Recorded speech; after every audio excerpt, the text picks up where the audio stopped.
Good morning, I'm Joe Fryer. Breaking overnight, Milton roars ashore in Florida. The situation here in Sarasota is starting to turn dire. At first we had, okay, we're gonna go, we gotta go. That was the scene late last night as Milton slammed into Florida's Gulf Coast near Sarasota. At that moment, it was a Category 3 storm, unleashing heavy winds, flooding rains, and near-record storm surge. The weakened system is now making its way offshore on the other side of Florida, but not before leaving a path of destruction in its wake. Take a look at this. Strong winds caused a crane to collapse onto a building in St. Petersburg, Florida. You can see the hunks of twisted metal and debris covering the road. Milton also spawned a deadly tornado outbreak, triggering 126 warnings in Florida. That's the most ever in a single day for that state. Those strong winds also tore the roof off of Tropicana Field in downtown St. Pete. You can see bits of the roof hanging like streamers now from the rafters. Ahead of the landfall, FEMA put 1,200 search and rescue workers in place, and this morning ground crews are already working to restore electricity to the millions now left without power. We have crews spread out across Florida to bring you the very latest. We're going to begin with NBC News correspondent Marissa Parra, who is in Tampa. Marissa, good morning. Just walk us through it. What was it like at the height of the storm, and what are you seeing now that Milton has cleared out? Joe, a massive difference. If you were watching last night as that storm was really at its peak, I mean, there were times where those wind gusts were making it difficult to stand upright, and we weren't even in the thick of it because, as we've talked about, that debris posing such a danger to anyone that was in the middle of those winds, and that is a big reason why we saw first responders in several different counties suspending their emergency operations throughout the state along the Gulf Coast because it simply was not safe. Because we talked about that debris left over from Helene, which could pose as a deadly lethal projectile. So we were sheltered. We even had two walls. We're talking about concrete walls flanking us on either side. And even then we could feel those wind gusts, the really, really heavy rain downpour, which we know was a 1 in 1,000 year rain event. And that is something, of course, I got from our Bill Cairns. But we were seeing that ourselves. We were seeing the water pooling on the ground all around us. My rain jacket is actually still wet from last night. It hasn't had a chance to dry out. But as you can see right now, very calm. And this is when people are very tempted to go out into the streets to see the damage. And we caution everyone against that, Joe. There's a reason why counties and sheriff's offices are saying, please stay put, because what we are seeing from social videos posted, especially by those first responders, there are a lot of downed trees and, most importantly, downed power lines, which is why millions are without power. But that poses a massive risk. You don't want to be driving over that. So please wait, stay put. First responders are still working to make sure those streets are clear before you go and scope out the damage. Exactly. And we just heard that message from the mayor, Jane Castor, who says residents should stay inside until city officials can go out and assess the damage, saying the region did suffer extensive damage, noting high tide also coming in right now. Marissa, let's talk about Bayshore Boulevard. This is a street that runs along the bay, a spot that's prone to flooding. You know it well. During Helene, the water came in pretty fast. How are things there now? Do we know? So, Joe, this is one of those things where it's a little difficult because I am not able to be there and show you myself. From all reports, though, that we've gotten, it doesn't look like it was the same type of event that we've had before, at least when I've been on with you. I know many times I have been there at Bayshore Boulevard showing you the flooding, which during Helene got quite high, especially some of those homes. We saw the water start to get into those homes, creeping in. But this time it actually looked like there was a different event. And I'm excited and eager to talk to our meteorologist to really understand the idea of the bay water being sucked out of the Tampa Bay. That is something I'm hearing from people on the ground, including the folks at Tampa Bay or Tampa General Hospital. This is the hospital right there in the center of Davis Islands, right there in the middle of Tampa, that had the fortified walls, aqua fence, if you will. I asked them overnight, how did aqua fence hold up? They said, well, we didn't have a problem because the water actually had receded and then eventually came back out. So still trying to get a full sense of how high the water got once it did go back into the bay, Joe, but certainly nothing like what we've seen in some of the more recent hurricanes. All right, Marissa, we know you'll be updating us throughout the day and throughout the morning. Thank you so much. Let's talk more about Milton's impact with Venice Public Information Officer Lorraine Anderson. Venice is right on the water. It's about 15 miles south of where the eye of Milton came ashore, so the impact there expected to be even greater. Lorraine, thanks so much for joining us. Just tell us, what did you experience last night? What's the situation like right now in your city? Thank you for having us. Well, as expected, we have widespread power and cellular outages throughout our city. We have trees down, we have debris in the streets, flooded roadways, typical of this sort of thing. Again, what we're telling people is please do not leave to check out what's going on. Just because the winds have died down doesn't mean that walking outside or driving is safe, kind of the opposite of that. Did you hear any reports of any rescues or anyone who needed assistance during the heart of this? We have not, but our TFIT teams are out now and, assessing. They're fantastic. During our last storm in Helene, they were doing rescues. So I'm sure, they're out looking at those same areas to see if anybody needs that kind of service. Do you have an idea of just how high the water got, how high the storm surge was in your city? I don't have that information yet. I know that there was some flash flooding last night. There's a lot of videos out there of it rushing in. It seemed to have receded quite a bit, which we're grateful for. Do you have a sense of just how many people did evacuate and heed those serious warnings that were put out in the days leading up to the hurricane?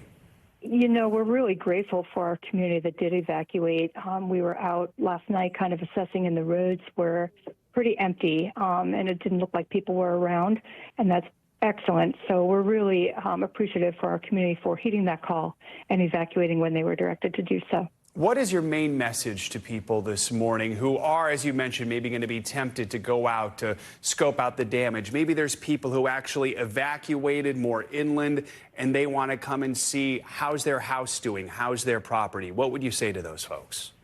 Sure. I mean, we understand that. It's a natural curiosity to look and see what's damaged. You certainly want to, check out your home and see what has happened. But please, it's just not safe out there. There's so many dangers. There's a lot of dangers that haven't been identified yet because, we're not at full light out yet. So please just stay put. We're going to provide messaging on social media, photos and videos for you to look at to see what's going on. So it's just safer to stay put, stay home. Moving forward, what are your top priorities and your top concerns today? Do you feel like you do have enough support right now from the from the federal government to deal with what you're going to be dealing with today? It's early for that. We're just going to have to get out there and see the extent of what's been flooded, any kind of damage. We do have a long way to go. So we're just at the forefront of that. All right, Lorraine Anderson will continue to check in with you at the City of Venice. Thank you so much for your time this morning. Thank you for having me. Let's bring in NBC News correspondent Priscilla Thompson, who's in Orlando, which is, of course, in the center of Florida. They, too, felt the effects of Milton. Priscilla, good morning. So we saw about half of Florida, 67 counties, had some type of evacuation order in place last night when Milton hit. Where you are, Orange County, those orders really just focused on flood-prone areas. A lot of folks might have even evacuated to the Orlando area. What was it like there, and what are you seeing now?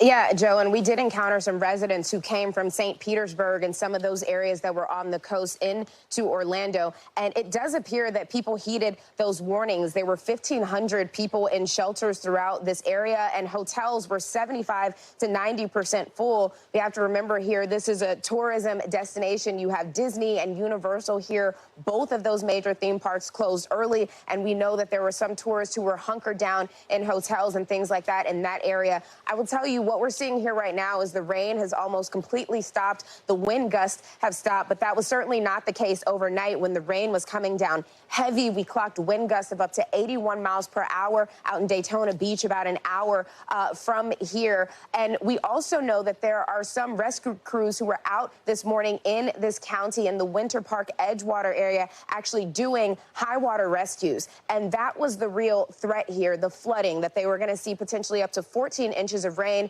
And so we're inland. We're not having to deal with the storm surge, but the flooding was still a threat. Now, the flood warning in this area has expired, but there is still a flood watch in effect, so still the possibility of some flooding here. But again, people really seem to be heeding those warnings, sandbagging, stocking up on supplies, and hunkering down. And officials here in Orlando tell us no major injuries at this hour. But unfortunately, we do know that 2 people died in Fort Pierce, Florida, from that tornado. No reported deaths from the hurricane just yet. But as we know, as the sun comes up and we continue to have issues with water and flooding, that could certainly change. Yeah, and one of the major stories, no matter what today, is, of course, going to be the millions of people across Florida who are without power, and some may not have running water. Do we have a sense of how quickly some of those services could be restored? Yeah, and we are among those more than 3 million without power right now. Before this storm even really, the brunt of it hit here, we heard a loud thunder clap, and then the power completely went out here where we are. We do know that there are more than 1,000 generators on hand, according to the governor of Florida. They also have 700,000 liters of water, and also thousands of linemen who are here and ready to come in and begin to work on those issues around power and water and some of those key resources. But as is always the case, we're not being given a timeline on when those things are going to be restored right now. And what officials are saying is that it's going to take time, especially when you're talking about more than 3 million people across the state without power, and major damage to some of the infrastructure with the down power lines and the transformers that we saw blowing and those kinds of issues. And Priscilla, just to recap, you're saying even where you are, even inland from the Gulf Coast, you're already hearing reports that high water rescues are taking place in Central Florida? Yes, the Orange County officials actually posted a video showing them trying to go through high water and get to some folks out here. So we'll be going out to survey some of that in just a short while. But the big message from officials across the state this morning, as they are dealing with that, is that it may look like the storm is over, as it does here, but we are not in the clear yet. People need to stay off of the roads so that first responders can get to the people that they need to get to, and also so that they can work to try to clear some of these roads and get things back on track so that they can begin to restore some of those key resources and make sure that folks are okay. Priscilla Thompson in Orlando. Priscilla, thank you so much, and we'll check back in for more updates later on in the hour. For now, let's bring in meteorologist Angie Lassman, who has the latest on the forecast. Angie, good morning. Good morning, Joe. We've got a Category 1 hurricane that happened earlier this morning, so some weakening expected. The good news is this system has just cruised pretty quick across the state of Florida because it's got a forward speed of 18 miles per hour. So it's already out over the Atlantic waters, the center of it at least, but we've still got some of these rain bands working through. We've still got some gusty winds that we're going to have to contend with on parts of the east coast of Florida, specifically the central east coast.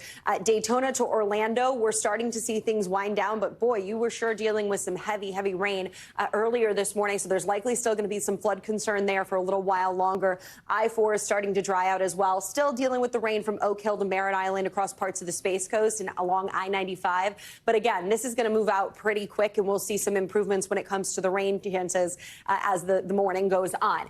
One thing to note, we're still going to be dealing with these tropical storm force winds up into portions of Georgia and down through South Florida here as we get through at least the morning hours today. But that'll quickly work its way farther to the east here as the center of the system gets farther away as well. In the meantime, Melbourne, look at that wind gust, 78 miles per hour. So again, we're still seeing some of those strong winds. We likely are going to see additional power outages, additional downed trees from this. Orlando, about 50 miles per hour. We've got mid-60s for Daytona Beach, and still, a bit of a breeze on the west coast of Florida as well, even down towards West Palm Beach. We're talking 40-mile-per-hour winds right now. Those, of course, not the strongest winds we've seen. Those were centered across parts of the west coast last night. Specifically, notice over 100-mile-per-hour winds across parts of the west coast. Sarasota coming in at 102 miles per hour. That was early into the night. Unfortunately, the sensor there broke, so we didn't get any more records. But we probably we're talking about winds a little higher than that as well, and we'll likely see some of that damage with the down trees, the down power lines, destruction to structures as the sun comes up and we get kind of a better idea here throughout the morning hours. When it comes to the wind, again, most of that is gonna start to wind down here as we get into mid-morning and beyond as the center of that system works to the east. But we still will have the potential for some power outages, specifically across the Space Coast here as we go through the rest of the morning. Now, rainfall, boy, you know, we talked so much leading up to this system about where the center of it was going to be and what storm surge was going to look like potentially. We're talking catastrophic storm surge for places like Tampa Bay. That, of course, didn't unfold. The center of that system came on shore in Siesta Key. So south of that, yeah, we'll likely see some incredible storm surge results, probably over 10 feet in some of those spots. But for Tampa Bay, it was the incredible rainfall happening in such a short period of time across this region. We had just specifically for St. Petersburg, a 1 in 1,000 year rain event. What does that mean? We had over 5 inches fall between 8 o'clock and 9 o'clock last night. That was that northern part of that eye wall that just had ferocious winds and, of course, ferocious rain associated with it. Over 18 inches in the last 24 hours in that area. Hence the reason that last night we were dealing with a flash flood emergency across this region, stretching all the way into Polk County. So this is going to be likely some damage from this, not the storm surge, but the inland flooding, the freshwater flooding across that region. And we've still got plenty of flash flood warnings up across this area, Daytona Beach, Orlando included in that. You heard those ongoing water rescues that are happening in Central Florida. We're likely going to see the extensive street flooding and those closures going to be lasting here through the morning hours as we start to see some of that water receding. One note, we've got river flooding occurring across the Peace River. No surprise there, because remember I mentioned that storm surge that was happening south of the center of it. Where it came on shore. So Sarasota and Point South, we've got places like Port Charlotte, Charlotte Harbor that likely are going to see as the sun comes up again and we kind of get a better idea of what the storm surge ended up to be, likely double digits. So that means that there's no surprise that all of that water rushed into the Peace River. The flooding is going to continue happening there. And that water, unfortunately, hasn't receded all that much just yet. We're still going to be dealing with that here as the morning goes on. And once we get past high tide, we'll see things kind of wind down. Big picture look at some of those rainfall totals. Tampa coming in 11 inches, nearly a foot of rain. We've got 14 inches for Clearwater Beach, Baskin up to 13 inches. So a whole lot of rain in a short period of time on already saturated grounds. No surprise that we still are going to see those flood alerts up through the morning hours and even into the afternoon hours today. One thing to note, I mentioned the storm surge. We're going to start to see that kind of slowly decrease for the west coast of Florida, specifically Fort Myers Beach up into Sarasota. But across the East Coast, as that center of circulation moved offshore, that means that they're now getting those onshore winds. So the 3 to 5 feet of storm surge is possible. I saw some reports from St. Augustine. They were dealing with storm surge inundation. So we'll see that continuing here through the morning hours. And then we'll slowly but surely start to see some of these improvements as this system works offshore. And then we're going to say goodbye to Milton. It does still maintain Category 1 strength here out over the Atlantic as we get into the afternoon hours. But the impacts to the state of Florida will be long gone by that point, Joe. So good news, the second half of the day is going to be much better for folks to get out, assess, and unfortunately start cleaning up. Yeah, that process begins today. So, Angie, I know we get the rainfall numbers from you very quickly. We get the wind from you very quickly. But the storm surge is the type of thing that we actually have to go out there and see how high the water's got, right? Yeah, and it's interesting because we don't have storm surge. We don't have gauges between basically Naples to Fort Myers. There are unfortunately no gauges there. So there wasn't a way for us to tell exactly what that water was doing. It was dark out. So we were relying on reports from people that stayed or reports from storm chasers. But today we'll have the helicopters up. I fear the barrier islands south of Sarasota are going to look pretty bad. But we did have some unofficial reports of over 10 feet in some of those spots near Venice and points north of that. So time will tell, I guess, as the morning goes on. And of course, we'll get official reports of where that water line was in those areas. And we'll see how this forecast verified. But I believe it probably did. All right, Angie Lastman. Angie, thank you so much. We are staying on top of Milton as it works its way across Florida. Our breaking news coverage continues right after the break.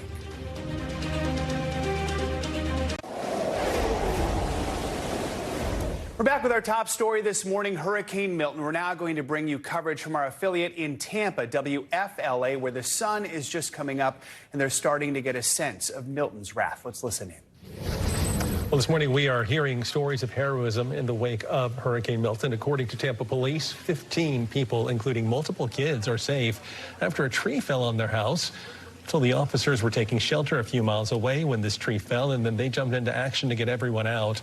All of them were transported to the nearest shelter. One officer took the time to ensure that the main power to that house was turned off before leaving.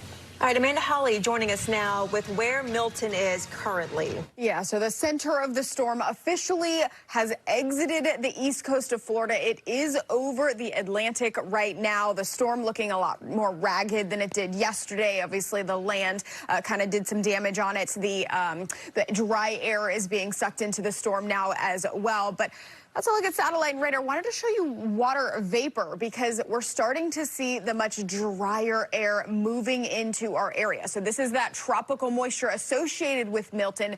But as Milton continues to move away from the state of Florida, we're looking at the very dry air being replaced by that moisture. So that's some good news. That's going to really limit those rain chances because we need to dry out at this point. And I do have good news. We don't have significant rain chances in the forecast heading into the weekend. This is how much rain fell, though, as Milton tracked through the state. I put the official track on there, and you can really see the separation, how much rain we had on the northern side and how little rain we had on the southern side, between 2 and 4 inches south of where that center came ashore, and then right at the center, right at the coastline, and points northward.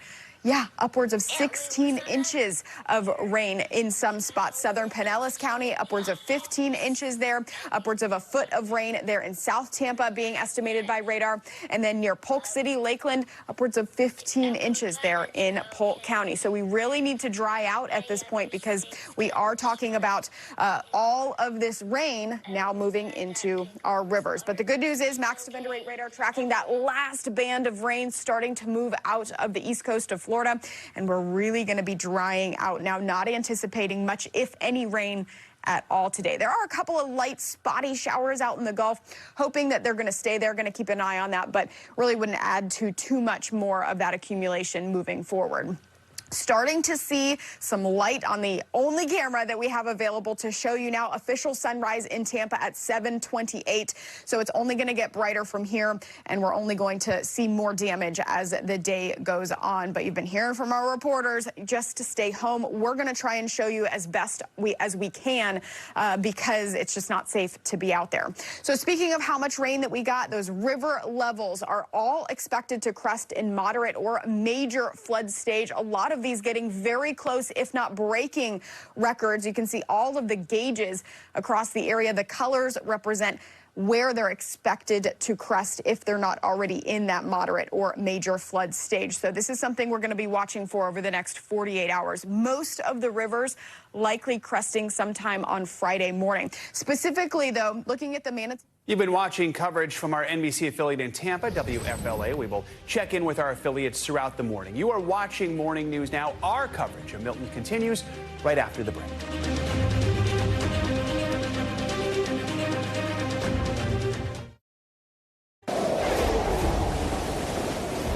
We are back now with more of our continuing coverage of Hurricane Milton, the powerful storm that is wreaking havoc this morning in Florida. Milton made landfall at around 8:30 last night as a Category 3 hurricane near Siesta Key, that's just outside of Sarasota on Florida's Gulf Coast. The storm caused widespread flooding and took out power to millions of people across the state. Coastal counties were hit the hardest. It also created this indelible image of the roof of Tropicana Field, home of baseball's Tampa Bay Rays. It was torn to shreds. Several reported tornadoes also touched down before Milton made landfall. FEMA says more than 70,000 people took refuge in government shelters overnight after evacuation orders were issued in about half the counties in the state. Let's turn now to NBC News senior national correspondent, News Now anchor Tom Yamas, who joins us from Sarasota, Florida, with the latest. Tom, good morning. So in a moment, we're going to ask you about what you experienced last night as the hurricane made landfall. We saw some of that at the top of the hour here. But first, just set the scene this morning. What are you seeing and hearing there? Yeah, good morning, Joe. So right now, the sun is coming out. We're just getting a chance to assess the damage. Behind me here, you can see some broken, shattered glass from skyscrapers here in Sarasota, buildings and apartments, hotels where windows were blown out. You can see some of the damage here, and first responders come in, making sure they're clearing out the streets. They're asking that people stay inside right now, and for good reason. It's still really dangerous. There's a lot of debris on the street. You can see some of it here just behind me. This entire area, Joe, was covered in water yesterday. It was 4 to 5 feet. We're still waiting on the measurement here. A lot of the gauges were broken as the hurricane was hitting because it was so powerful. We were getting sustained winds of more than 100 miles per hour for several hours last night. The damage, though, from what we can see here in Sarasota where we are, again, we haven't ventured out too far because the sun is literally just coming out. It's too dangerous. It doesn't look like it's too widespread.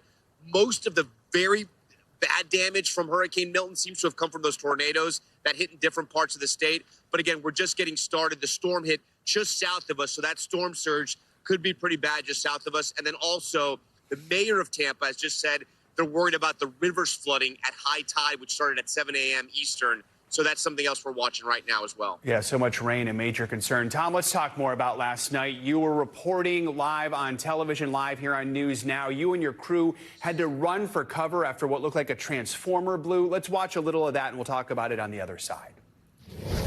Welcome back to our live coverage of Hurricane Milton. The situation here in Sarasota is starting to turn dire. At first, we had, okay, we're gonna go, we gotta go. Clearly, you and your crew are okay. Talk more about what you experienced there last night, Tom. Yeah, everyone was okay. So basically what happened was we were in the eye of the storm, Joe. And when the eye is over you, there's no rain, there's no wind. It's this incredible weather phenomenon. There could be chaos all around you, but in the eye, it's absolutely calm. And we were reporting about that, how things were looking and how people were coming out, unfortunately, when the eye was over us in Sarasota. And then quickly, I'd say within minutes, the backside of the hurricane, which is the most powerful part of the hurricane, started to hit us. And that's right when we came out of a commercial break. We started to report and anchor live.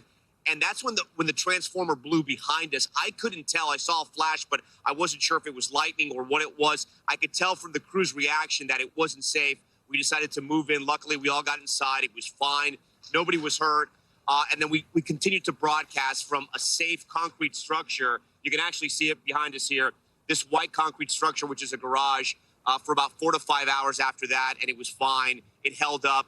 The storm surge came in, again, 4 to 5 feet is what I'm estimating, but it's still unclear. We don't have the gauges just yet on where it was. But we were so high up, we were able to report in a safe manner. And it was a very wild and violent night when it came to weather here in Sarasota. We are grateful for you and your entire team, everyone in Florida who did a great job keeping us on the air last night and bringing us that coverage as it happened. You touched on this a moment ago. We're seeing fire crews, police crews out. What type of response are we seeing this morning in the hours since Milton made landfall? Do we have an idea if there's rescues going on or anything like that?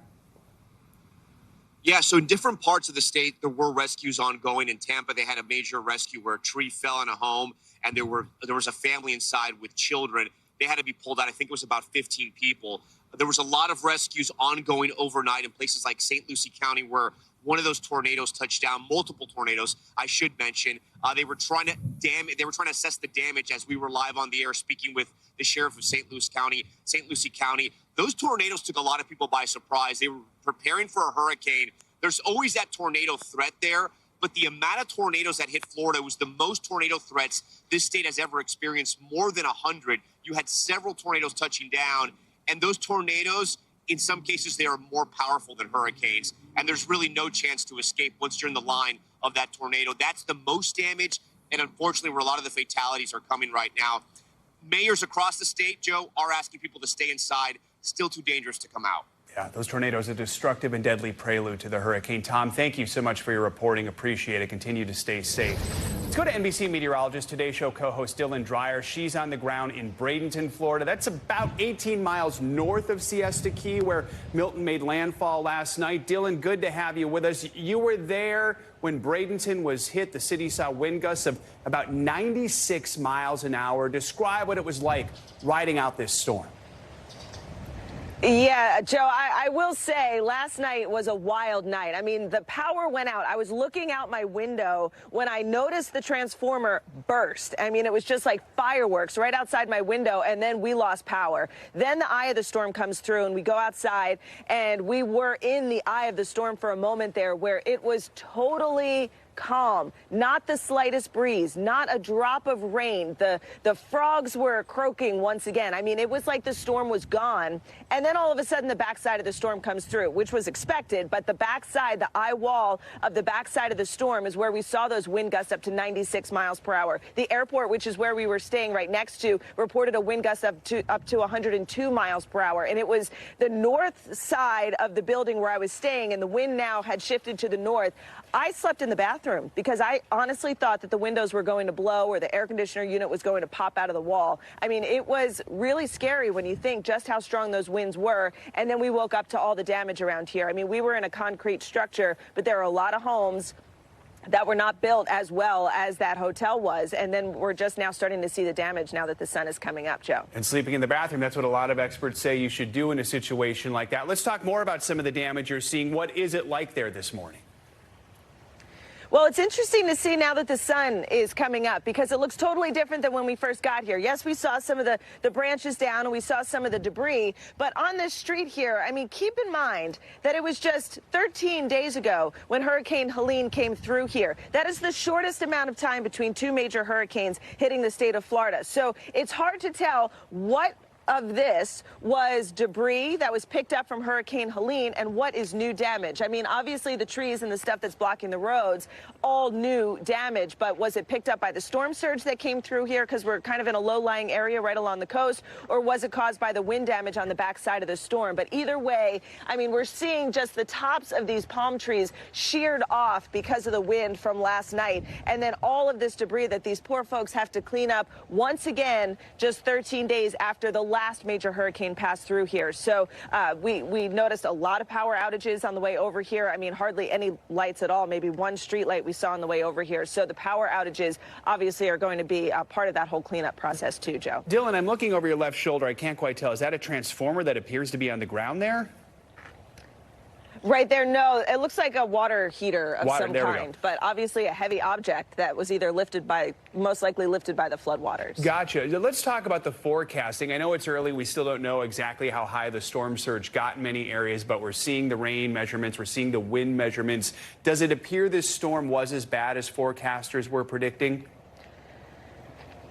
I mean, I certainly think so. I think honestly, the tornadoes, I think we underestimated just how many tornadoes we'd see on the eastern side of the state. But when it comes to storm surge, I think because Hurricane Helene just came through here, folks heeded the warnings. You know, they left the low-lying areas because there was that potential. If the storm shifted just a little bit, which is what we saw in Tampa Bay, we didn't end up with a massive storm surge there. But prepare yourself for it because we were just miles away from that happening. And then you go farther south, and I certainly believe that people along the coast evacuated those low-lying areas, and officials said get out of these areas because it will flood, and we saw that. Then the rain, I would say the heavy rain, the 18 inches of rain we saw on the northern side of the storm certainly caught a lot of folks off guard because you don't expect 1.5 feet of rain far away from the center of the storm like that. So I do think it lived up to the forecast, and I think it was, you know, I don't want to say a blessing, but the fact that Hurricane Helene came through first, folks really seem to heed the warnings this time around. That's a good point, Dylan. And we are now hearing from officials in St. Lucie County about the tornadoes. They are saying 4 confirmed fatalities as a result of 2 confirmed tornadoes in that area. Dylan, thank you for your reporting. You and your crew continue to stay safe today. Let's go to NBC News correspondent Stephanie Gosk, who is in St. Petersburg, Florida. Stephanie, let's just talk about what's behind you right there. That is certainly the image of the morning, the roof being ripped off of Tropicana Field where the Rays play. Talk to us more about that because we know it was supposed to be a staging site for emergency workers. There were cots set up inside. What more do we know?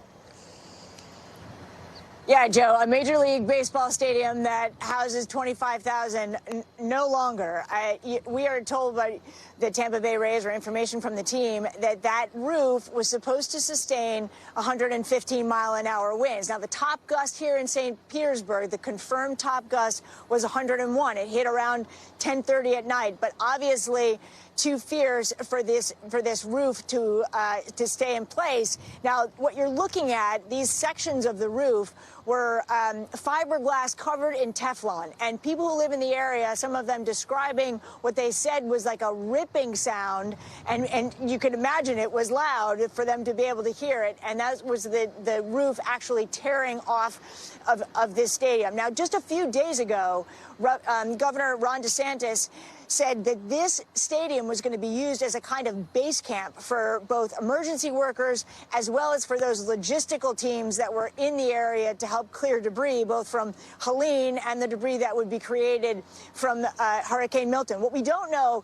yet, and we don't have confirmation of, is how many people were actually inside this building last night during the storm. It was not being used as a shelter for people. That we do know. We talked to the fire department overnight, who told us there were some personnel inside and that they were hiding in corridors.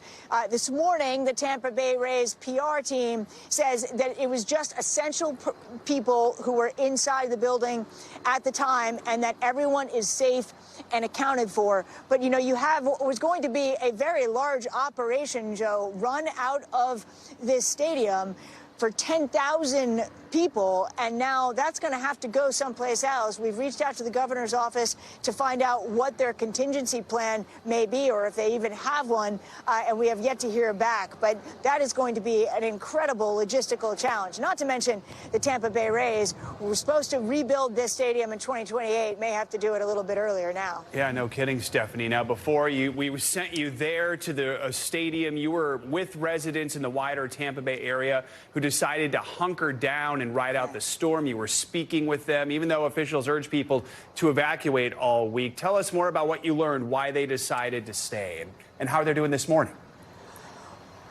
Well, there are a lot of reasons. I think when people look at these storms and they talk about the people that are not heeding the warnings, they imagine these kind of cowboys hunkering down and be like, well, we're gonna tough it out. But a lot of people stay for much more pressing reasons. For instance, they don't have the money to leave, or they may not have a car, they may not have gas, or situations like that, or it may just be too difficult for them to leave their homes. We did speak to some of those people, and they were nervous about their decision. They weren't in evacuation zones, the people we spoke to, but they had already gone through Helene, and they had come back, and they just didn't want to have to go through what it was going to be to be in a hotel again and wait for things to come back. Now, those people are going to be stuck in a situation now in this area where it's very difficult to live and uncomfortable. You don't have a lot of gas. A lot of the roads are either flooded or blocked, and it is going to last for days. And those power outages as well, Joe, 2 million people, that's not going to be quickly remedied. No, not at all. All right, Stephanie, thank you so much for your reporting and your hustle this morning. You and your crew, please continue to stay safe. For more, let's bring in Joelle Castelli. She is the Public Communications Director for the city of Clearwater, which is just outside of Tampa on Florida's Gulf Coast. Joelle, good to have you with us. Just tell us more about the latest with the storm in Clearwater this hour, which is not too far from where Stephanie is there in St. Petersburg. What's your message to residents who are waking up there this morning? Hello, good morning. Our message to residents is to stay in their homes, stay safe, wait till they get the all clear. We have down trees, we have down power lines. So we are currently out and with the police sergeant making sure that the roads are safe, and we're clearing major trees that are down and making sure that the power lines are deactivated that are down. So our message to residents is to stay safe, and thanks for all of those who heeded the evacuation warning. One of the biggest concerns before Milton made landfall was the storm surge. Is that a major issue for you, or is it just the heavy amounts of rain on top of the wind that's your biggest concern? Well, as you said, our biggest concerns were the storm surge and the flooding on the beach that we saw with the previous storm with Helene was 6.68 feet. And with this one, we could have up to, 10 to 15 feet of storm surge. We did not experience that with this storm. We have got some parts of our city that were normally not flooded that are now flooded from whether it's clogged drain areas or whether it's heavy rain, but we have some of our neighborhood areas on the mainland that were more affected. The wind has affected us during this storm more than the water. Have you had a number of emergency calls? Do you have police and fire out trying to rescue anyone who's stranded in some of those flooded areas? Oh, yeah, we have a low-lying apartment complex off of Drew Street that has a lot of water rescues right now. Some of that video is going to be on our social media pages. We have the high water vehicles out there, the Humvees, and the police and fire are out there doing rescues as we speak. At this point, have you heard of any injuries, fatalities, anything like that? At this point, I'm not aware of any injuries or fatalities.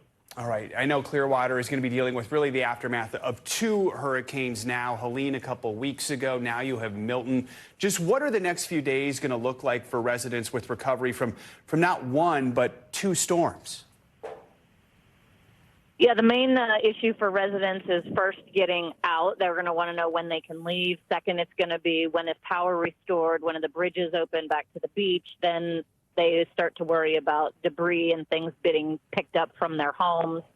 And then it took us about 5 days to get through 1/5 of the city with one push route to get through all of the debris.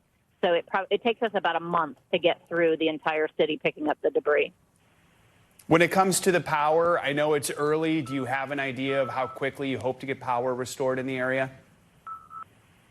That's for Duke Energy to comment on, but it'll usually take a couple weeks. All right, Joelle Castelli with the City of Clearwater. Thank you for updating us this morning. Continue to stay safe, all right? Thank you. All right, let's bring back meteorologist Angie Lassman for more on Hurricane Milton's latest path and just what we saw over the last 24 hours. Angie, good morning. Hi there, Joe. Good morning to you. From now through the rest of the morning, it's basically we're going to see some slow improvements. We'll see water recede. We'll see the rain end, and those strong winds will start to taper off as well, but not just yet. We have got a couple more hours where we can continue to see some of those impacts. It's a Category 1 hurricane that's offshore, well offshore now. We'll get another update here pretty shortly of the exact location, but winds are still holding steady at 85 miles per hour. This system really stayed together as a hurricane from start to finish when it comes to crossing the Florida Peninsula as a Category 3, of course, coming on shore and exiting as a Category 1. Here's some of the heaviest rain, most of it, again, offshore, but still a sliver of it impacting folks along the Space Coast, Cape Canaveral, likely seeing some heavy rain as well as some strong wind gusts at this time. But again, places across the I-4 corridor, much drier. Daytona Beach, you're starting to dry out. Palm Coast drying out as well. And we'll just see places like Merritt Island, Melbourne still dealing with a bit of rain and those winds. The wind gusts are still going to be something that we see here for a little while longer. We're going to get an update here pretty quick about exactly how far offshore the center of that system is. And as it gets farther away, that means that the winds will taper off too. But just in the past hour, wind gusts in Melbourne, 78 miles per hour. Again, just damage down power lines. All of that continues about 50 miles per hour or higher. So we're still seeing that here in Melbourne. We're seeing it in Daytona Beach. The farther inland you go, Orlando, Tampa, of course, those winds have come down, and we're going to see that trend continue as the morning goes on. Those highest wind gusts, they were quite impressive. You've heard some of our correspondents across that area talking about it. Sarasota topped out at 102 miles per hour. The sensor did break, so likely seeing stronger wind gusts at some point across that region as they went through the eye wall, especially the backside of the eye wall, which was quite strong. We've got Tampa close to 100, Venice close to 100 as well. So some impressive wind gusts. We'll see this destruction from that, and this system will continue to exit. And we'll have a better idea of exactly what we're in store for when it comes to the wind damage. You saw some of those pictures from places like where Dylan was. And that's just one of the facets that we're going to note for destruction here from Hurricane Milton as it crossed the state. The other impressive thing was just how much rain occurred in a short period of time, and specifically places that went through that northern part of that eye wall. So the center of the system came on shore right about here.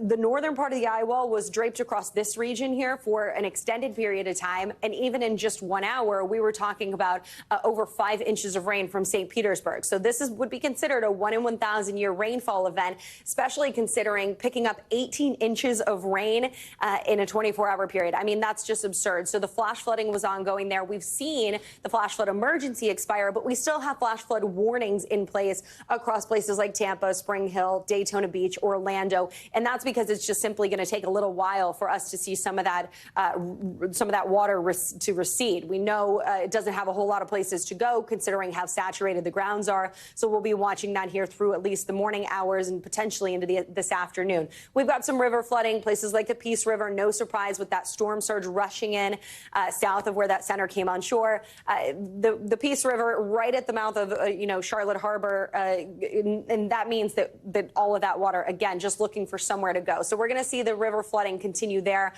The flash flood risk, not all that impressive through the day today, but again, we're just dealing with what's left over from what we had yesterday. If there is any flooding, additional flooding, that is, it'll be focused towards the East Coast where we see some of those rain bands still coming on shore through the morning hours. Impressive rainfall totals across the board. Tampa, nearly a foot of rain. Baskin, over a foot of rain. Clearwater Beach, over a foot of rain. So, again, the flooding, something that we'll watch for. On top of that, the storm surge. This is what the big question is today. Did the forecast from the National Hurricane Center verify when it comes to the 9 to 13 feet of storm surge they were initially calling for south of where that storm came on shore?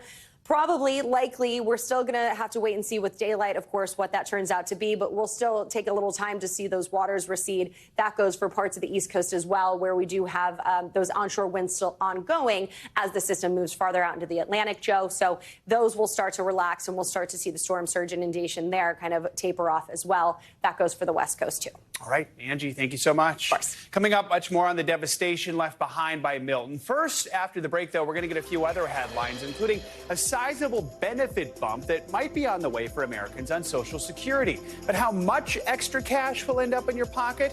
We are watching your wallet next.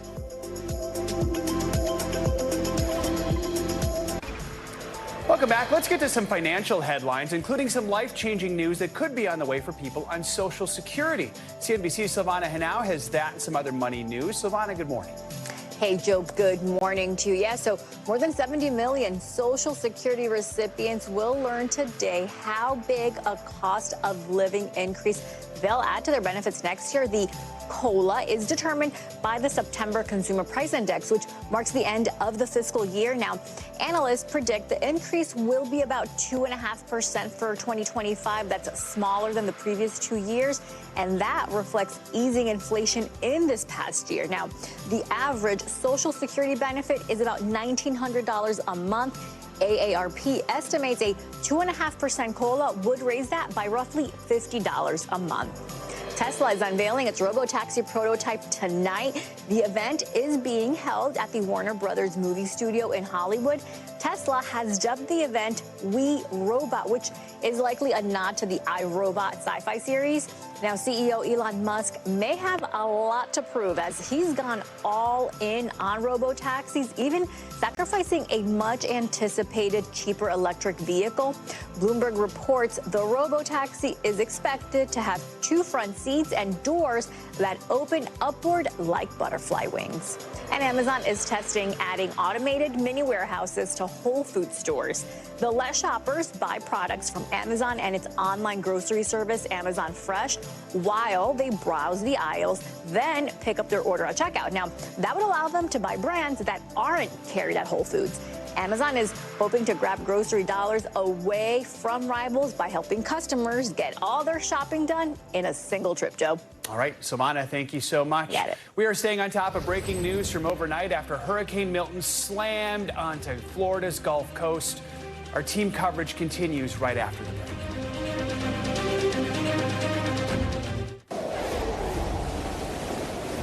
We're back now with more breaking news coverage of Hurricane Milton. And this morning, the storm is impacting more than just people in Florida.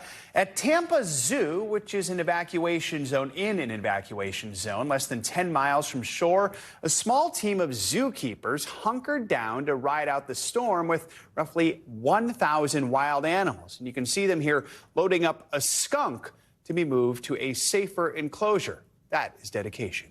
Tiffany Burns is the Senior Director of Animal Programs for Zoo Tampa. She joins us now. Tiffany, thank you for your time. Just first of all, how is everyone at the zoo doing right now after Milton blew through, the animals and the staff? Hi, good morning. Yeah, it was definitely a long night for everyone, but initial reports this morning, they were able to get out and get eyes on everyone, and staff and animal seem to all be doing okay, which is always our #1 priority. That is good to hear. What is it like riding out a storm? I mean, even without animals, that's one thing, but with these animals, talk about what your staff has been going through over these last 24 hours. Yeah, I think our journey started a few days ago, getting all the animals moved and secure, and then with the ride-out team, just watching the storm and paying attention when it was safe to do so.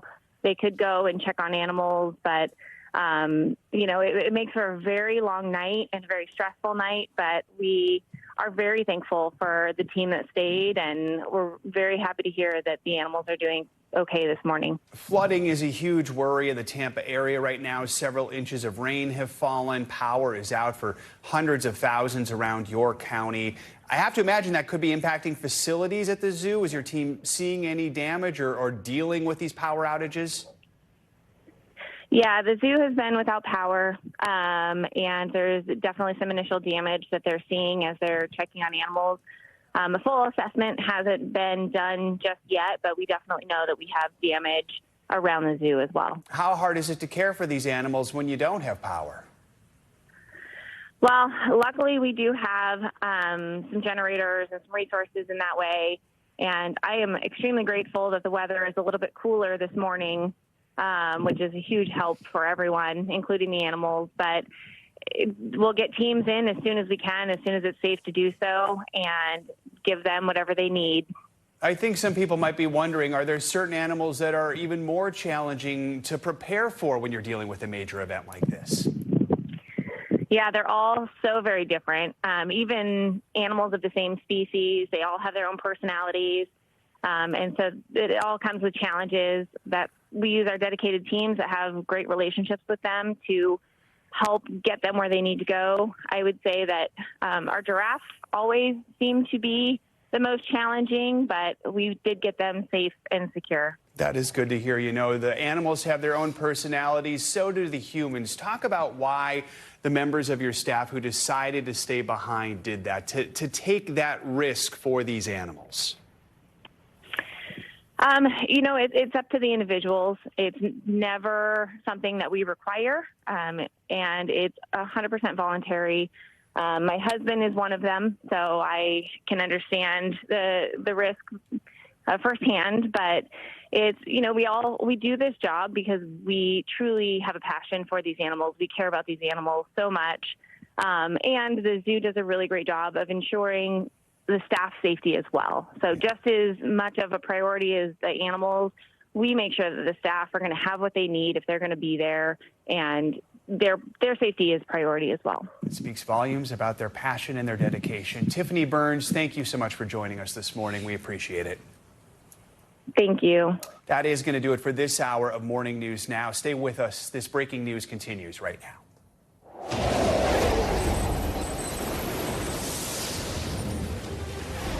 Top of the hour, I'm Joe Fryer. Savannah is off today. We are tracking Milton's latest moves this morning. It is now tearing up Florida's east coast as a weakening but still dangerous Category 1 hurricane. The massive system roared ashore last night as a Category 3 storm, dousing the state's Gulf Coast and spawning more than a dozen tornadoes yesterday. This morning, we know that 4 people in St. Lucie County on Florida's Atlantic coast have died as a result of those tornadoes. And take a look at this. The roof of Tropicana Field, that's where the Tampa Bay Rays play, almost completely ripped to shreds. The wrath of Milton felt in real time by our own Tom Yamas last night. Watch this. The situation here in Sarasota is starting to turn dire. At first we had, okay, we're gonna go, we gotta go. In Washington, President Biden offering these powerful words to Floridians still stuck in the path of destruction. Evacuation is probably difficult, so I encourage people to look for safer shelter. Sometimes moving just a few miles can mean the difference between life and death. We've got your back, and Kamala and I will be there for as long as it takes to rescue, recover, and rebuild. And this morning, millions of people are waking up in the dark as communities across the state start the long road to recovery. We are covering Milton from all angles this morning. In just a moment, we'll be talking with Chief Melanie Bevan of the Bradenton, Florida Police Department. That's just south of Tampa on the Gulf Coast. Also, NBC News' Priscilla Thompson, who's in Orlando for us. But first, let's check in with NBC News correspondent Marissa Parra, who's on the ground in Tampa, Florida. Marissa, good morning. Tampa was battered with dangerous wind, lots of rain as Milton roared ashore last night, ripping off roofs from major structures, suspending emergency response services for a time. Tell us what you're seeing there this morning. How bad was the storm surge, and how bad is the flooding concern? Hi, Joe. So I can tell you right now that the sun is just starting to come up. We are just starting to get those images pouring in from around the area to give us a sense of what's really happening. And it is not safe for us to be traveling on the road. So at this moment, I've not been able to see for myself, but I can tell you I've spoken to Hillsborough County Sheriff's Office. I can tell you I've spoken to folks in St. Petersburg Fire and Rescue. We know that there were several people that were in need of rescuing. We know there was a tree that fell on a home nearby. We know that there were water rescues and still are happening in Hillsborough County Sheriff's Office. We know that Tropicana Field, that roof came apart. You might have seen those images. We know that there were people inside. Of course, we are still working on confirming more details, Joe. Marissa Parra. Marissa, thank you so much. You and your crew, please continue to stay safe out there. Let's go to NBC News correspondent Priscilla Thompson, who's in Orlando as the storm continues its path east. Priscilla, good morning. Just tell us what you have been seeing and hearing this morning. Yeah, Joe, well, as you can see, the rain is still coming down here, although much lighter than what we saw overnight. And you're not seeing the trees swaying like they were overnight here as those wind gusts have died down. But it was coming down heavy in the early morning hours as this storm really bore down here in Orlando. We clocked wind speeds of up to 81 miles per hour out in Daytona Beach, about an hour from here. And we have seen this morning there was a point where first responders and emergency crews had to shelter, but now they are back out, and this morning they have been doing a number of water rescues in some of the areas throughout this county that have started to flood. And of course, that was the big threat here. It was going to be flooding. We were looking at potentially up to 14 inches of rain here. I will tell you the good news is that we have been looking at these roads near here, and we are not seeing that devastating flooding, but certainly that is not the case everywhere. But officials here do tell us that they have not seen any major injuries, so certainly some good news there as well. That Joe? is good to hear, but just the fact that you're seeing rescues in Orlando, in Orange County, in Central Florida, tells you just how massive this storm was. It's a good distance away from the Gulf Coast. Residents there, are they listening to the emergency warnings? Are they taking the necessary precautions even now when the warning is don't go out on the streets, beware of power lines, beware of downed trees? Yeah, it seems so. We certainly haven't seen people out in the streets here. And even in talking to residents yesterday, they were saying that they had been sandbagging, that they were preparing to hunker down. And important to note that this is a tourism area, right? You've got these two major theme parks, Universal and Disney here, both of which close early. But there were also tourists who were here sheltering in resorts. And so we saw videos of some of those folks literally running in through the rain last night. But given that they're not reporting any major issues, it appears that people have heeded the warnings. They were staying in last night. I just heard a car going by behind me just now, so it is possible that people are starting to get out on the roads as the sun comes up. But of course, as you mentioned, officials are urging people not to do that so that they can get out to people who may need to be rescued and work to clear some of these roads and of course get power restored, because we're talking about more than 3 million people across the state without power, including many folks where we are here in Orlando. Priscilla, Joe? talk about what you experienced last night. You weren't on the shore, you weren't on the coast, but were there still heavy winds? Were you still seeing a lot of rain? Yeah, so we were up until about 10 o'clock last night, and that is when the rain was starting to come down heavier. We were feeling the winds picking up, and there was a loud crack of thunder, and then the power went out before the bulk of this storm even moved through. I will tell you, it wasn't the type of situation where I was not able to get a couple of hours of sleep last night because of how loud things were, but certainly when we got up this morning, you could hear the wind still whistling a little bit, even as that storm was moving away from us. So It was an intense situation, but it appears that people here, for the most part, have remained safe. There was a flood watch in effect here until about 4:30 in the morning, or flood warning. That is now a flood watch. So it appears that we're in the clear, but not totally out of the dark just yet, especially with that flooding, which we knew was going to be potentially the big and potentially deadly issue here. Yeah, and across Florida right now, more than 3 million people are without power, including many where you are right now. Do we have a sense of how quickly they hope to restore power, and what are some of the measures in place in the meantime for people who need power for various reasons, whether it's hospitals or other areas? Yeah, that is always the big question. When is power going to be restored and things like that? The good news is it seems like a lot of folks in the area where we are have generators. Even the hotel we're staying at has been able to keep the lights on in the hallways and keep a kitchen running here. And we know that throughout the state they brought in more than 1,000 generators, 700,000 liters of water. And there are also thousands of linemen who are already in the state ready to get out and begin restoring that power as soon as it is safe to do so. But of course, one of the things that's going to be key here is allowing those crews to get on the roads, to clear the debris, to begin assessing the damage, all of that. And they cannot do that if there are a ton of people on the roads looking to survey the damage for themselves. So a word to the wise for those folks like us who are without power, who are looking to get those kind of things restored. It is probably going to be most helpful if you focus on staying at home and not being on the road, so that the people who need to get out and do that work can do that. Joe? Right, some good advice there. Priscilla, thank you so much.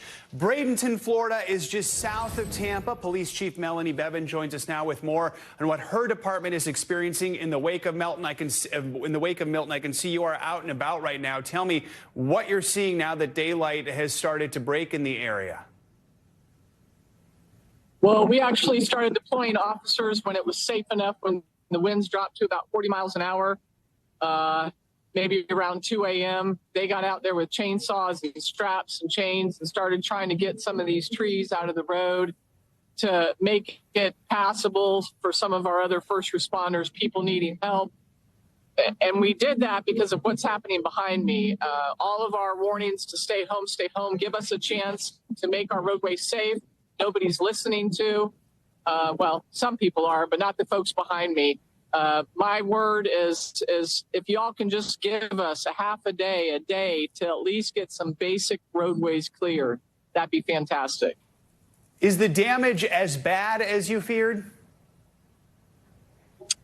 It's not. I've been in law enforcement for 38 years. I've responded to a lot of the hurricanes all across the state. You know, back with Charlie and some other ones, you saw entire neighborhoods completely devastated. That's not what we're seeing in Bradenton. Those winds, don't get me wrong, they were strong, over 100 miles an hour. But we're seeing down trees, benches, awnings, that type of thing. But no true destruction to any of our homes and businesses, it appears. It's a very recoverable storm. It's just going to take time, and it's really going to consist of a lot of debris clearing. Earlier today, you told our friends on the Today Show you figured maybe more than 60% of the city was without power. Do you have a better handle of the power outage situation right now? Yeah, probably 70%. A lot of folks without power everywhere you go. You're hearing generators humming. That's another concern when you got people playing with generators and gas. I know that we have our first-in teams out. They're trying hard to start restoring power. But again, as I'm standing here, I'm holding this camera. Cars are racing by. There's no emergency that is more important than getting things cleared up and making our roadways safe so that everybody can try to get to their homes. What is your message? Those cars racing by right now, and I have a feeling when this interview is done, you might go stand on the street there and deliver that message face to face to folks. But what is it you want people to know who are out and about right now? Because one of the biggest worries is that we maybe haven't seen many injuries or fatalities in your area right now, but we could see that now with down power lines or with some of the debris in the road. Yeah, we have a lot of traffic lights that are dangling, and I'll tell you, people's tempers are short. Some of them have been in shelters. People are tired, but some of this driving out here is reckless, and reckless driving can get you arrested. That's my message to them. All right, Chief, we thank you for your time this morning. We'll continue to check in with you as you continue to clean up, and hopefully people in your community will heed that warning from you. Chief Melanie Bevan, appreciate your time. With us. Hurricane Milton made landfall near Siesta Key, Florida. That's just outside of Sarasota. During our live coverage last night, NBC News senior national correspondent, News Now anchor Tom Yamas and his crew had to actually run for cover. It's after a transform blew as the storm was passing through the area. They are safe, but these images are showing the full impact of the storm. Tom joins us now from Sarasota with more on the devastation the storm has left behind. Tom, good morning. Hey, Joe, good morning to you. Look, now that the sun is out, we're getting a better sense of some of the damage around the Sarasota area. It doesn't look too severe from what we've seen so far, but again, it's still very early and the sun's just come out. Behind us, some of the superficial damage here. There is glass as far as the eye can see because a glass balcony shattered on one of these high-rises here in Sarasota, an apartment and hotel complex, and it's all over the ground. People are coming out here. They're trying to assess the damage, see what's going on, but it's still a little dangerous. People are walking with small dogs and kids in some cases here, and there's just too much glass. Mayors across the state are asking people to stay inside because they want to make sure they know that it's safe for people to come out. And in some cases, there's still threats, right? The mayor of Tampa saying she's worried about the rivers flooding now that there's high tide in Tampa. It started at 7 a.m. there from what she told reporters. So they're concerned about that, and we're still getting a damage assessment from the hurricane. Now, when it comes to the tornado, we know what happened. The tornado damage was destructive and deadly in different parts of Florida. There really was nowhere to escape last night, Joe, right? In a lot of Florida, you either were getting hit with those hurricane-force winds, you're getting hit with the storm surge, or the tornadoes were popping up and taking you by surprise. I spoke with the sheriff of St. Lucie County yesterday, who was telling us that his men and women, his brave men and women, were digging through rubble to try to rescue people and pull people out from the tornado damage as they were also facing the storm conditions from Hurricane Milton. It just gives you a sense of what people were dealing with there, Joe. Filed a report for us this morning. Let's take a look at that. This morning, storm-weary Floridians waking up to another disaster. Hurricane Milton slamming into Florida's Gulf Coast overnight. A Category 3 hurricane when it roared ashore near Siesta Key, bringing catastrophic storm surge and drenching rain to the region. Water quickly rising, flooding roads and submerging entire neighborhoods, even sparking house fires. St. Petersburg hit with more than 18 inches of rain.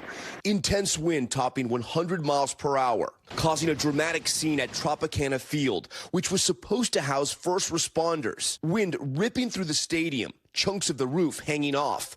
The stadium had been converted into a 10,000-person staging area, now exposed and scattered with debris. In Sarasota, the monster storm causing a transformer to explode during our live report. It's starting to turn dire. At first, we had, okay, we're going to go. We got to go. Milton's powerful winds snapping trees and flipping cars into homes, and tornadoes posing a major threat. Well over 100 warnings issued Wednesday, the most recorded in a single day in Florida ever. Like it sounded like a car crash. Destroying more than 100 homes, ripping off roofs, and completely knocking down homes across the central and southern part of the state. The twisters being blamed for multiple fatalities, one touching down at a senior center in St. Lucie County and leaving this sheriff's station a mangled mess. It's a 10,000 square foot red iron structure that was housing all of our high water rescue vehicles, was hit by a tornado in 50 yards away, and it completely wiped it out. Nearly 100,000 residents taking cover across the state. President Biden delivering this message. To the people of Florida and all the impacted states, we've got your back. We've got your back. Long lines of ambulances sent to evacuate hospitals and senior centers. Some healthcare workers staying behind to care for those who couldn't be moved. We can rebuild, but saving people's lives is, of course, the most important thing. Utility crews now beginning the race to restore power and cell service as National Guard troops from at least 9 states are being deployed to help. Now, after enduring 2 hurricanes in just 2 weeks, many residents worry what this new recovery will involve. Terry Burke's home in St. Pete was ripped apart by Helene. We lost everything. She had to evacuate 2 hours away to stay with family. And you get pretty overwhelmed. Evacuees also fearing for their neighbors who chose to stay behind. We'll be there to help them when we come home. We just need to care about one another.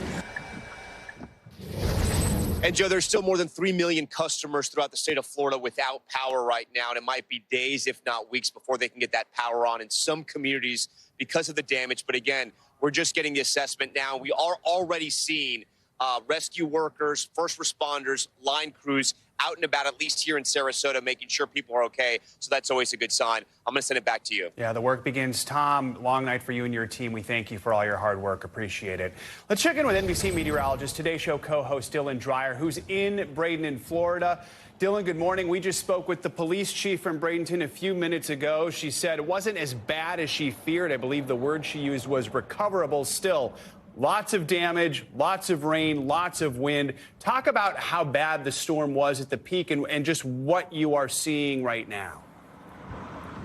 Yeah, well, you know, when the sun comes up, it changes the landscape of everything, Joe. And this tree was actually something we drove around to get here earlier this morning. But now we can see it's an entire tree that's toppled over, taken down some of the power lines with it as well. So that's why we're seeing so many power outages here, because this storm, although the storm surge was not as high as we were expecting here because of that little wobble in the track, because it moved just a little in the right direction for this area to kind of save Tampa Bay, to save Sarasota, to save Bradenton. It really helped with the flooding potential here. But the wind damage is what we're seeing a lot of as we drove around this morning and as we walk around. Actually, I was speaking to a restaurant owner, Bob, who owns a restaurant up the street, and he said Helene destroyed the inside of his restaurant because of flooding.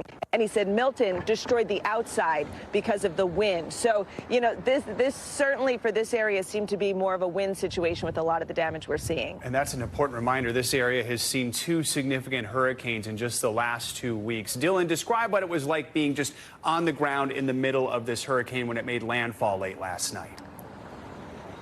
Joe, I mean, literally the middle of the hurricane. We were in the eye of the storm at one point. You know, before the storm came through, we saw the gusty winds. We saw the rain. It was bad, right? And the power went out. I saw a transformer blow outside my window. And then we were in the eye of the storm. All of a sudden, it's calm. There's not a drop of rain falling from the sky. There's not the slightest breeze. And then the backside of the storm came through. That's when we got those wind reports at Bradenton Airport, which is where we were staying right next to, of 102 miles per hour, now coming from the other direction. So they were coming right into my window at the hotel we were staying at, to the point where I thought the windows were going to blow. So I spent most of the night sleeping on the floor in the bathroom because I just knew that was a safer place to be in case anything were to happen with the windows or the AC unit in the wall there. So it certainly was a scary night, you know, when you factor in winds that strong, and then naturally to see all the tree damage and the wind damage we saw this morning kind of comes with the territory.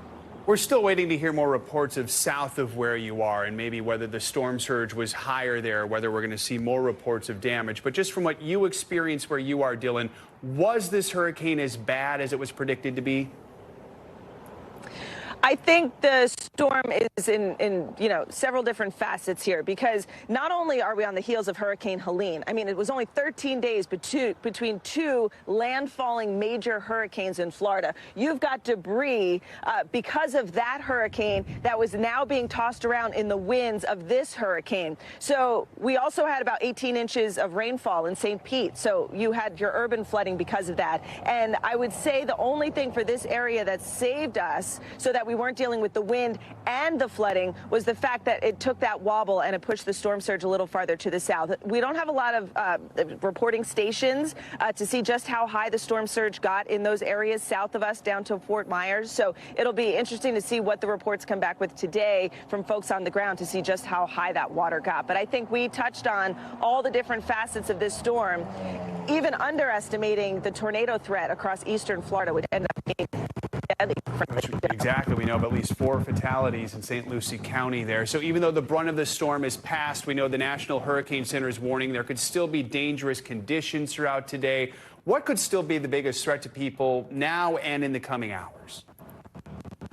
Well, I think at this point, we're coming up to and just beyond the high tide for the river flooding, not for the coastal flooding. So, I mean, we're talking about 10 to 18 inches of rainwater. That needs to go somewhere. So it goes into the creeks and it goes into the rivers and a lot of the water basins around here. So flooding of those could still be an issue. And I also want to point out, as the sun comes out, it looks like it's going to be a nice day. There are so many folks. There are millions of people without power, without air conditioning. So while they're trying to clean up and go back to daily life, we don't know when the power is going to come back on because the crews have a lot of work to do. And if we're talking about heat and humidity, it just makes it dangerous for the folks who are trying to go back to their home to clean up and have nowhere to cool off. Important point there. All right, Dylan Dreyer, thank you so much. Really appreciate your time this morning.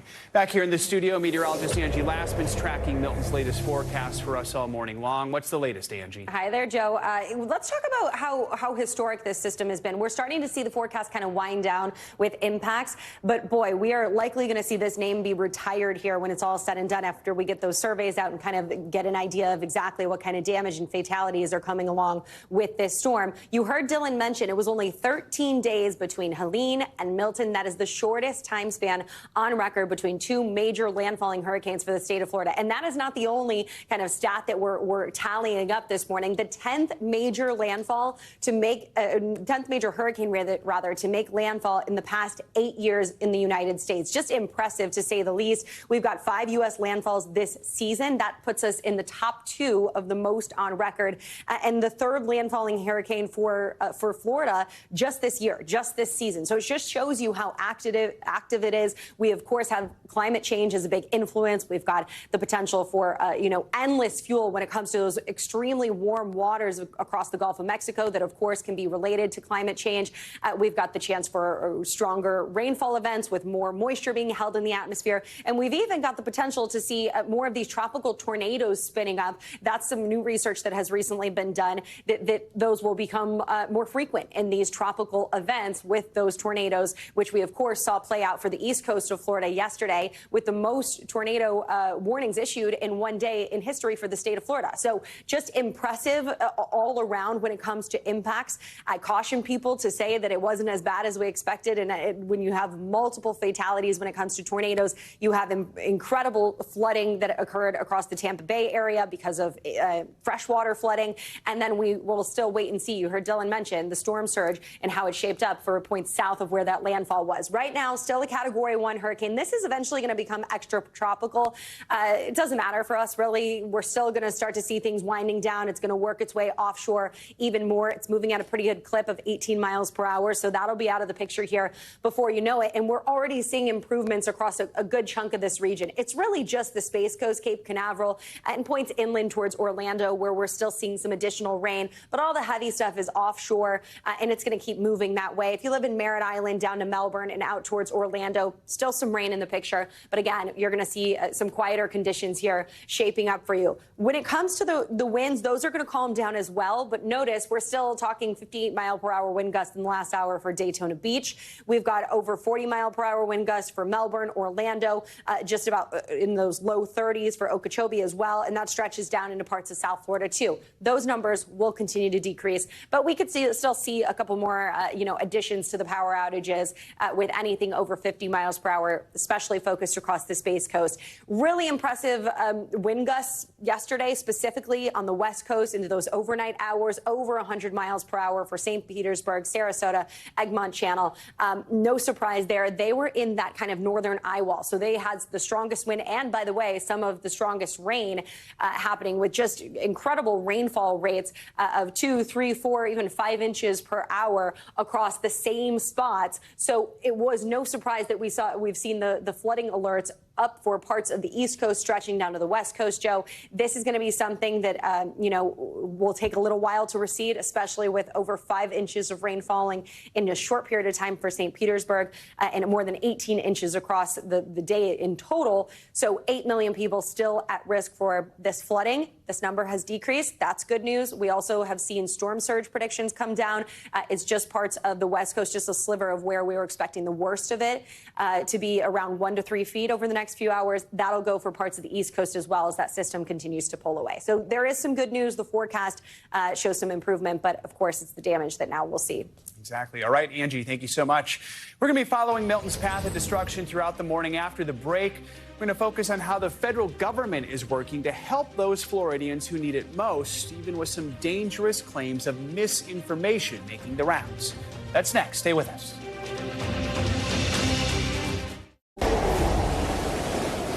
We're back with more breaking news coverage of Hurricane Milton, which pelted Florida's Gulf Coast with massive amounts of rain and 100-mile-an-hour winds. The storm made landfall just outside of the city of Sarasota. Earlier this morning on Today's Sarasota Mayor Liz Alpert spoke about the damage in her city. Here's part of that conversation. How did your community fare? Well, better than I expected. We have our first in team. They're out assessing the damage, and we haven't been able to get to our barrier islands yet. So we don't know how bad it is out there. We did not get any calls for rescue help, which means maybe everybody did evacuate. On the mainland here, it's a lot of freeze down, vegetative damage, not a lot of structural damage, fortunately, as your reporter Tom Yama was saying. Some of the building or some of the glass was blown out in some of the high-rise buildings downtown. I'm in downtown.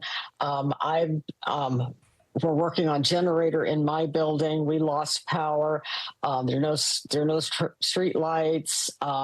We had some windows blown out in our building and no stoplights. So it's a mess. And as he said, we don't want people venturing out. In fact, a lot of the roads are not passable. Our first in team is out there. We're working on getting the major thoroughfares so that they can, so we can drive on them. And our little bridge out to Lido Key is compromised. So we have to keep that closed anyway. And the Florida Department of Transportation has to come check it and see what's happening with it, to see if it's going to be drivable or not. Mayor of Sarasota there. Hurricane Milton knocked out power for millions of people throughout the state. No word yet on how long before it's going to be restored. Federal officials are already on the ground in Florida offering assistance to people impacted by Hurricane Milton.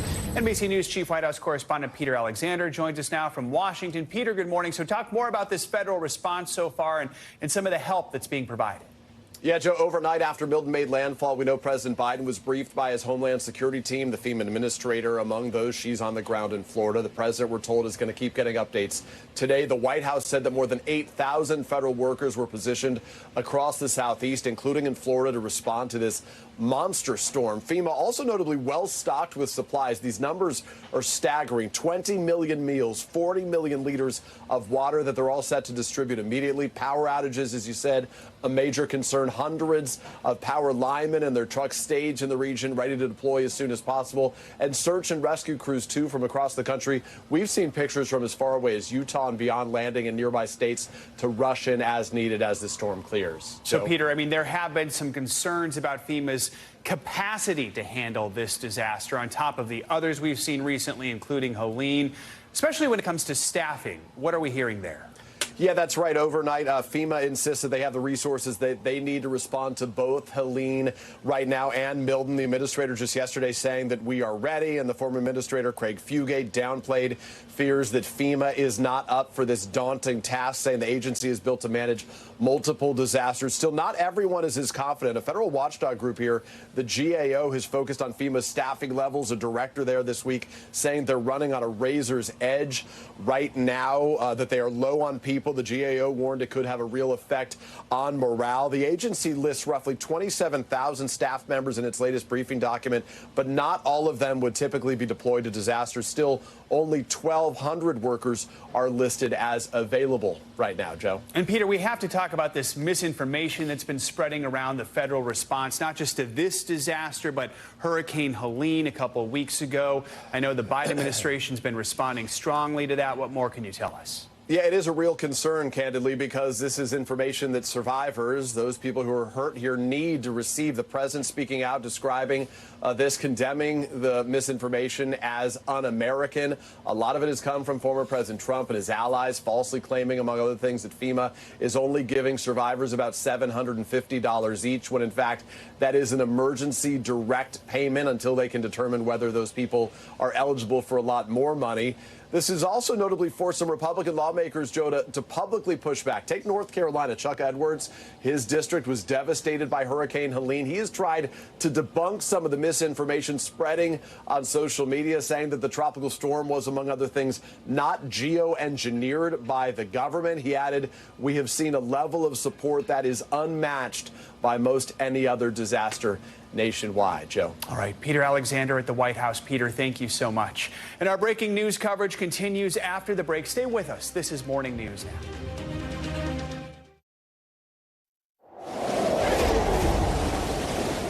Welcome back. Now that the sun is starting to rise on Florida's Gulf Coast, let's check in with David Connor. He's the Pinellas County lead public information officer. That's the county that covers St. Petersburg, a place we've been talking about plenty this morning. David, good morning. So let's talk. Now that the sun is up, talk about what you're seeing there. I know the storm surge maybe wasn't as bad as some had feared, but you guys got so much rain. Angie Lastman told us 1 in a 1,000-year rain event.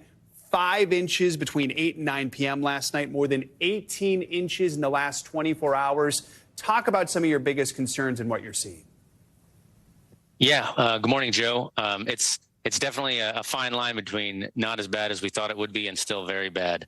What I can tell you is that we are exceptionally grateful that residents took the evacuation order seriously. A lot of them got out of town, and 11,000 of them remain in our shelters.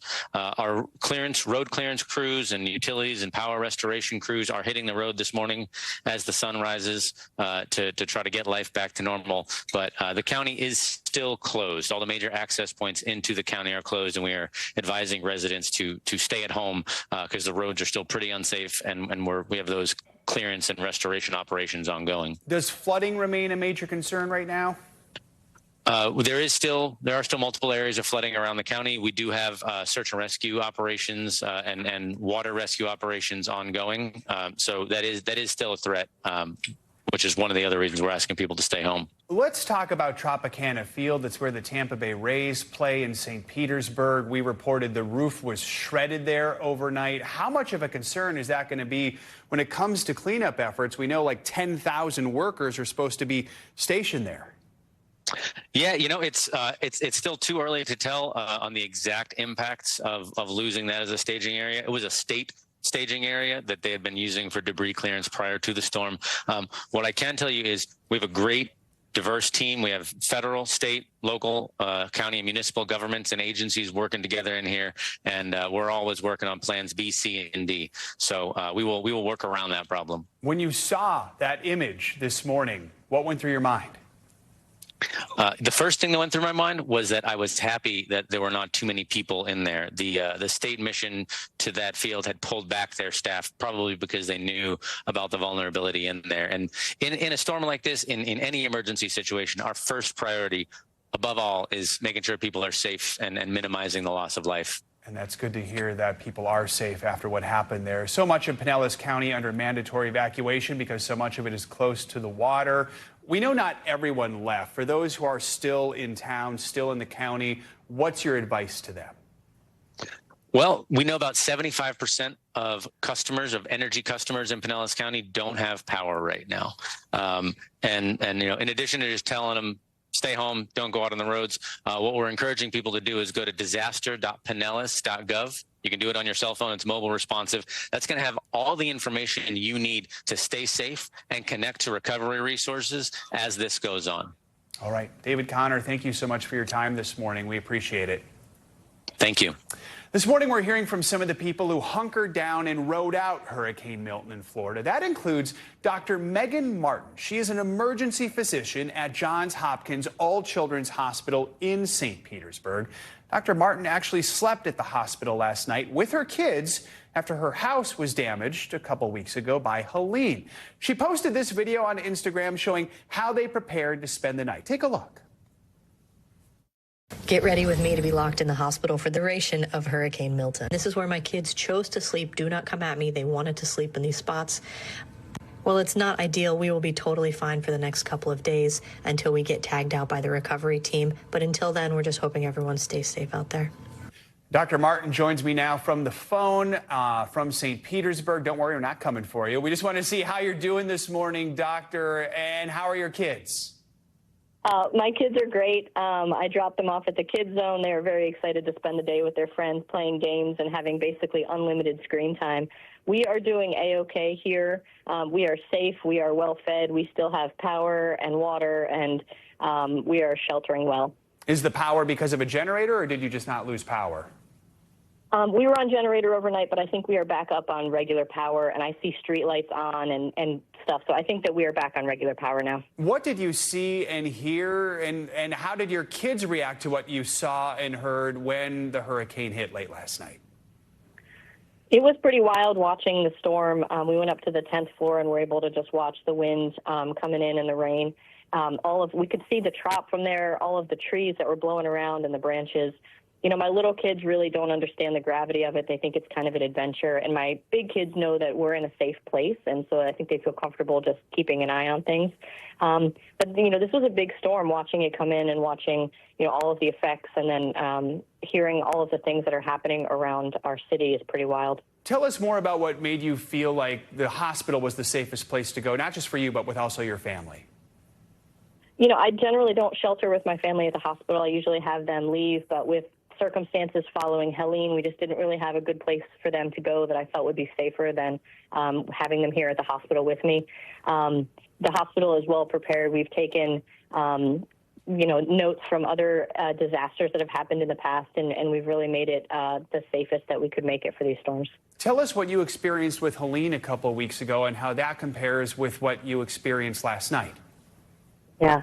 So I live in a coastal community, and I was also activated and watched my home on trail cams. And we just watched the flooding slowly increase, and we ended up with around 4 feet of water in our house for Helene. Our house across the street from ours ended up catching on fire with the flooding and the electricity that was still on. So it's quite a different experience. I watched the trail cams this time, and it was a lot harder to even see because the rain was whipping and the wind. But we didn't have any flooding at this point that we can tell from the trail cams. Very different from Helene. It's hard enough to experience something like this once. You've gone through something like this now twice in 2 weeks. What's that like? You know, it's not very fun. You know, we've got a temporary place that we're staying because our home is not inhabitable right now. And, you know, we're trying to look ahead at housing and what we do with our home, and continuing to go through this like multiple floods in a row is not sustainable. So we need a better solution. I have to imagine this is not an easy conversation to have, but does that mean possibly getting away from the coast? You know, this is our home. We love it here. Our kids go to school here. So we would love to mitigate somehow, get our house raised, or even tear it down and rebuild in a better situation. But we have been looking at other areas to see if there's a place a little further from the water that would be appropriate for us.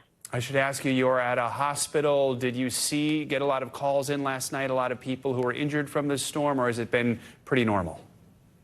You know, last night was pretty okay. We anticipate that we are going to be very busy today as people start coming out of their shelters.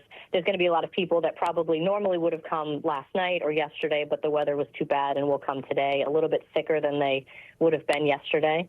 So we're anticipating that it's going to get fairly busy today as people come out. All right. Well, we wish you the best. We're thinking of you and your family and everyone in your community. Dr. Megan Martin, thanks for your time. Thank you. All right. We have continuing coverage of Milton as it spins off the Atlantic coast of Florida. But first, we got some breaking financial news. New inflation numbers are out this morning. We're going to dig through that data next.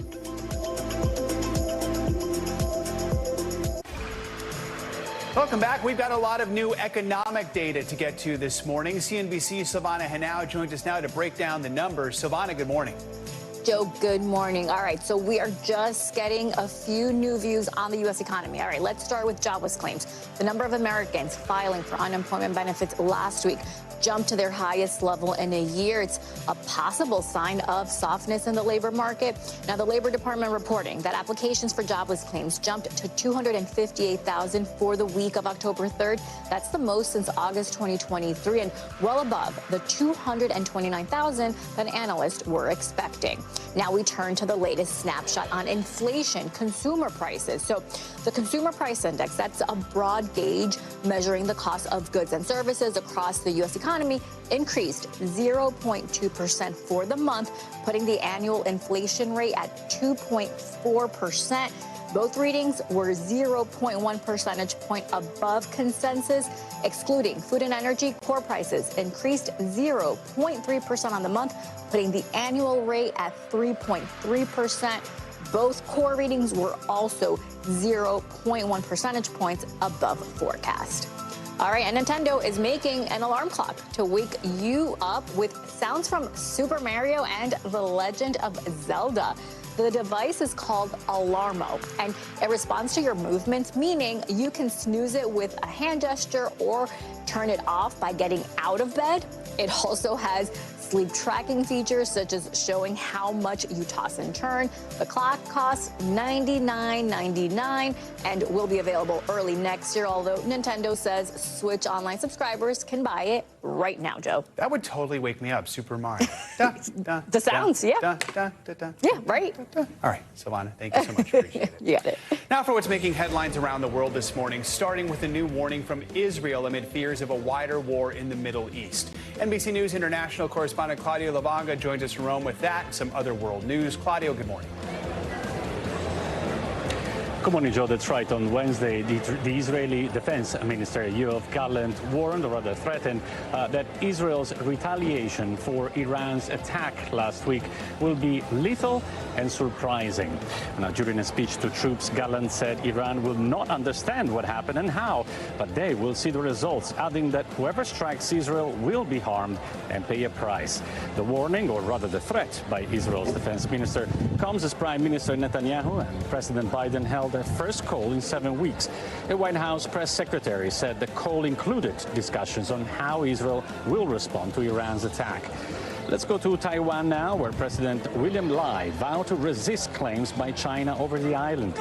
During an address to a crowd in Taipei to commemorate Taiwan's National Day, Lai promised to, and I quote, maintain the status quo of peace and stability across the Taiwan Strait and pledged to cooperate with Beijing on other issues like climate change and regional security. In the impassioned speech, he also said that the People's Republic of China has no right to represent Taiwan. And the great Spanish tennis champion, Rafael Nadal, has announced he will retire at the end of the season. In a video message released Thursday, the 38-year-old player said that the past 2 years have been difficult and that he doesn't think he's been able to play without limitations. Throughout his career, Nadal won 22 Grand Slam tournaments, including 4 U.S. Open and a record 14 French Open, an unbeaten record that gave him the nickname King of Clay. He's also won Olympic singles and doubles and 4 Davis Cups. Well, in the end, Joe, it is game, set, and final matches for one of the greatest tennis players of all time. Yeah, back to you, Joe. We knew it was coming, but it's still hard to imagine tennis without Rafa. All right, thank you, Claudio. Appreciate it. Coming up, we've got much more on Milton's path of destruction, including the ripple effects it's now having on America's travel infrastructure. Our Tom Costello is covering it all next.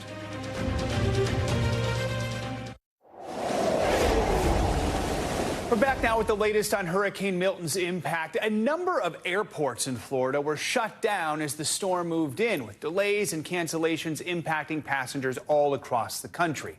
NBC News senior correspondent Tom Costello joins us now from Reagan National Airport. With more on this, Tom, good morning. So we saw the fallout from the storm impacting travel already yesterday. How are things looking this morning? What can we expect today and maybe in the coming days?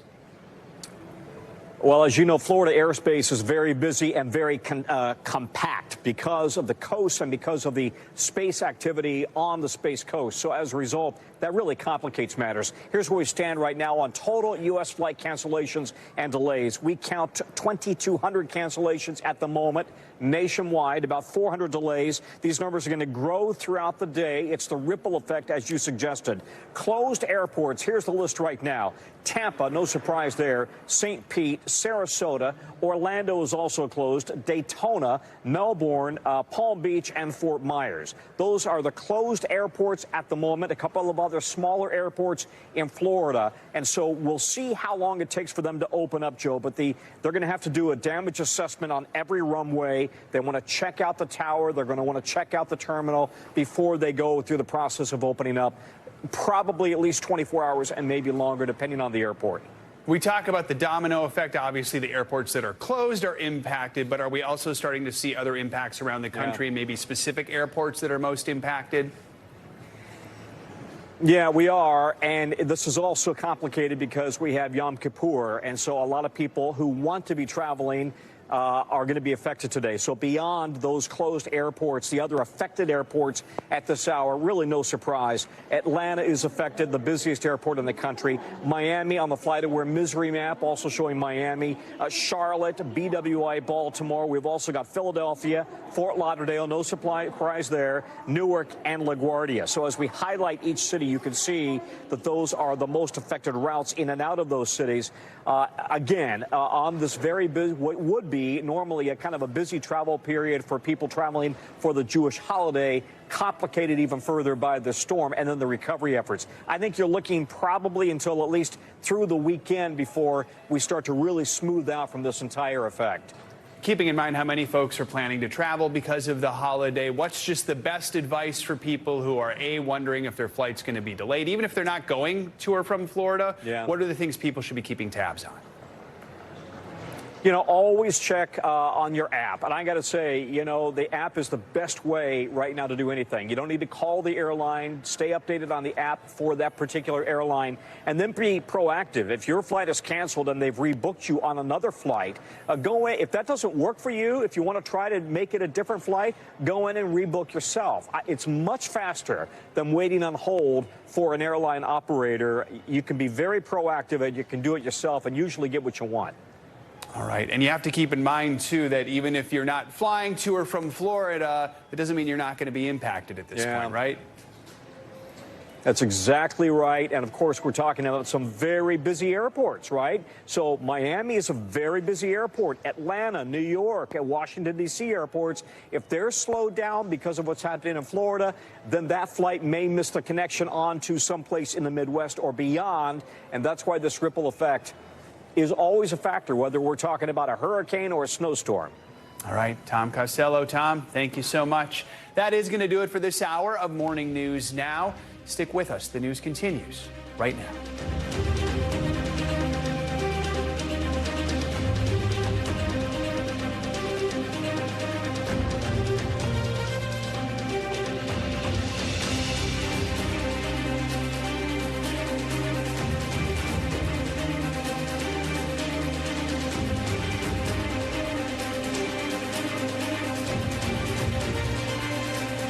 Thanks for watching. Stay updated about breaking news and top stories on the NBC News app or follow us on social media.